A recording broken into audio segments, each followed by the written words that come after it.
Depuis 5 années, grâce aux données empiriques, nous avons recensé 5 facteurs qui garantissent la faillite des boulangeries. Qu'est-ce qui fait que des boulangeries ferment? Qu'est-ce qui entraîne la faillite dans des boulangeries? Nous avons recensé 5 facteurs. Et parmi ces 5 facteurs, nous allons nous intéresser au troisième facteur, qui est l'équipement. S'équiper en boulangerie. Comment est-ce qu'on procède lorsqu'on veut équiper son usine en boulangerie? La première étape quand on veut équiper son usine en boulangerie,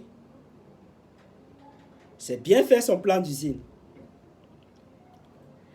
La deuxième étape, ça c'est pas la chose la plus compliquée parce que nos équipes mettent à votre disposition, une fois que vous entrez en contact avec nous pour un contrat, un plan d'usine bien précis que vous allez acheminer auprès de votre architecte, bien sûr.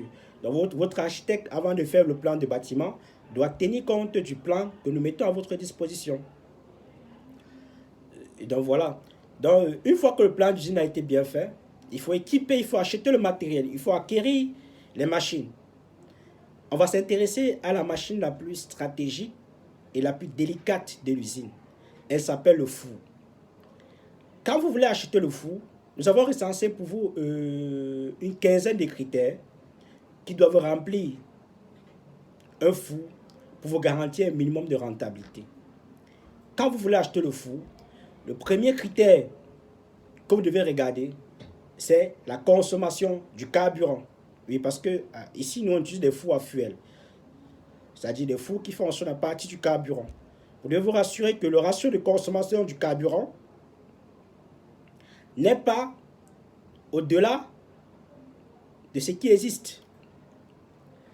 Le deuxième critère pour acheter votre four, c'est le ratio de consommation électrique. Bien sûr, le four fonctionne en même temps avec le courant électrique. Vous devez vous rassurer que pour la cuisson d'un pain, vous ne débordez pas le nombre de kilowatts requis. Le troisième critère, c'est la capacité de cuisson. C'est très très important. Un four doit avoir une certaine capacité de cuisson suivant la vision du manager et suivant le marché qu'on veut attaquer. Le quatrième critère, c'est le service après-vente. Je m'arrête sur ces 4 critères. 4 critères sur à peu près 16 critères que nous mettons à votre disposition lorsque vous voulez acheter des fours. Donc, quand vous vous lancez dans l'achat d'une machine, vous devez bien réfléchir. Pourquoi? Parce que l'achat de cette machine va garantir votre rentabilité et va surtout garantir les activités opérationnelles sur le terrain. Faites confiance à des professionnels. Faites confiance aux personnes qui sont passées avant vous. Consultez les personnes qui sont dans le domaine pour ne pas commettre des erreurs lorsque vous souhaitez acquérir des machines. Car je peux vous le dire, c'est l'un des endroits où beaucoup d'entrepreneurs tombent, l'équipement de l'usine. Restez connectés sur notre chaîne YouTube en cliquant sur la cloche.